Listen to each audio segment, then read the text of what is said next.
রাগ হলে গালি দিলে মন হালকা হয়, এই কথা আমরা সবাই কম বেশি বিশ্বাস করি। কিন্তু কখনো ভেবে দেখেছেন কি, এই হালকা লাগাটা সত্যিকারের শান্তি নাকি একটা মানসিক ভুল ধারণা?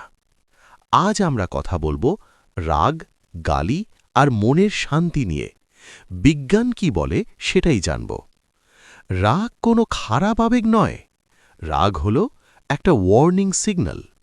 যখন আমরা অপমানিত হই, অবহেলিত হই, অন্যায় দেখি, তখন রাগ আসে।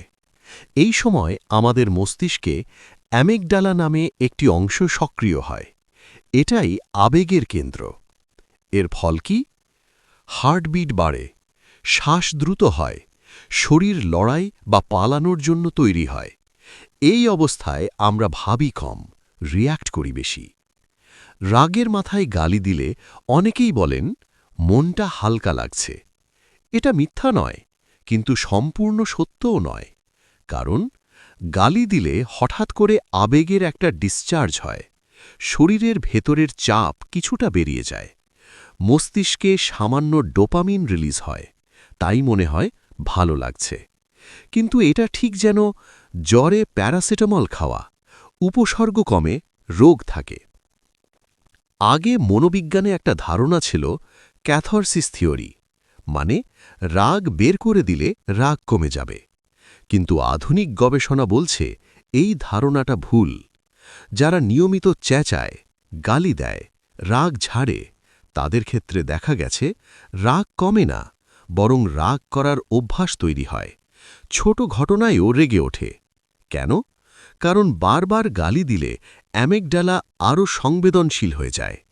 মস্তিষ্ক শেখে রাগ এলে এভাবেই রিয়্যাক্ট করতে হবে। ফলে মন শান্ত নয়, মন আরও অশান্ত হয়।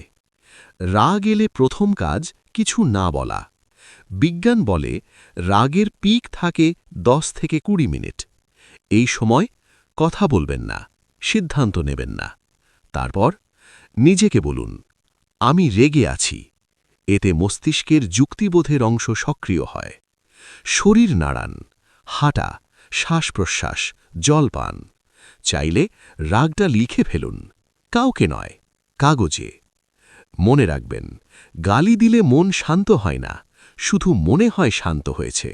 কিন্তু প্রকৃত শান্তি আসে নিয়ন্ত্রণ থেকে, প্রকাশ থেকে নয়।